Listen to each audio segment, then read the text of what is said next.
کاریزمایی لەناو گۆڕانان کەرەسەیەکی دەرەوەی حیزبەکانی ناو سیستەمی سیاسی کوردستان یا کاری سیاسی کوردستان هەموو هێز و توانای خۆیان بەکارهێنا بۆی بزوتنەوەی گۆڕان سنوردارکەن بەڵام هێزی گۆڕان هێزێکی نەبینراوە واتە لە هاوڵاتیانی کوردستان لە دەنگدەران هەیە.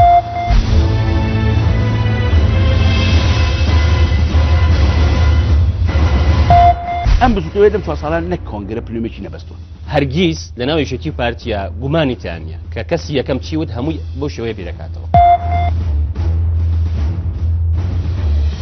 پێیان توانیوە لەو سێ جەمسەرە ئەساسیە کەوتم خطابی سیاسیە کەوتم میکانیزمی کارکردنە کەوتم کەرەسەکانی تەجاوز لە ناو بزوتنەوەی گۆڕاندا لەسەر ئەوەی کەسێک بەبێ ناوهێنان